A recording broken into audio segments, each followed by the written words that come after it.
88,000 शौनकादि ऋषियों की एक चिंता है कि मानव का कल्याण कलयुग में कैसे होगा।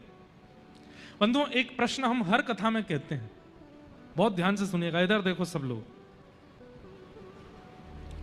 कल्याण शब्द सब जानते हैं, पर वास्तव में मानव कल्याण कहते किसको है? हमारा कल्याण किस में है? कभी विचार किया?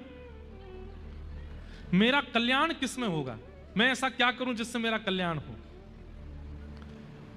तो आप विचार करेंगे कि अति धन कमाने से कल्याण होगा, तो रावण का नहीं हुआ था। आप विचार करेंगे कि सुंदर पत्नी के होने से कल्याण होगा, मंदोदरी सुंदर भी थी। आप मन में विचार करेंगे कि बहुत ऐश्वर्य, यश और कीर्ति होने से कल्याण होता है। कीर्ति हिरण्यकश्यप और हिरण्याक्ष की तीनों लोकों में थी। कीर्ति होना, संपत्ति होना, धन होना, पढ़ लिख करके योग्य बनना। रावण बहुत विद्वान था। रावण जिस ग्रंथ को देख लेता था, उस ग्रंथ को एक बार देखता था और सारा ग्रंथ उसको कंठस्थ याद हो जाता था, ऐसा विद्वान था। पढ़ा लिखा होना, धनवान होना, कीर्तिवान होना, ये सब कल्याण नहीं है। कल्याण क्या है? बहुत ध्यान से सुनिएगा।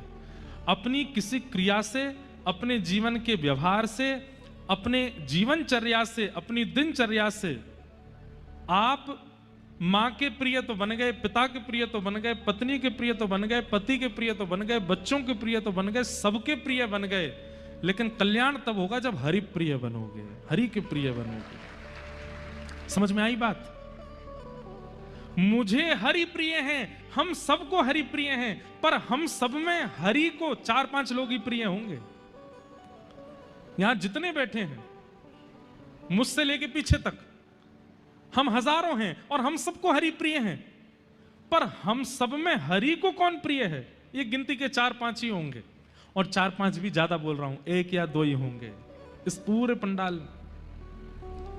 और जो हरि का प्रिय है, उसने अपने जीवन का कल्याण कर लिया।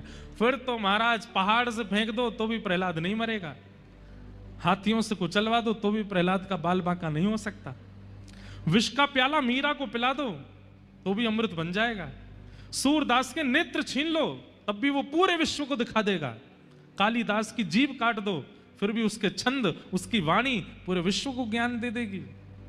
क्यों? क्योंकि वो हरि प्रिय बन गए, हरि के प्रिय।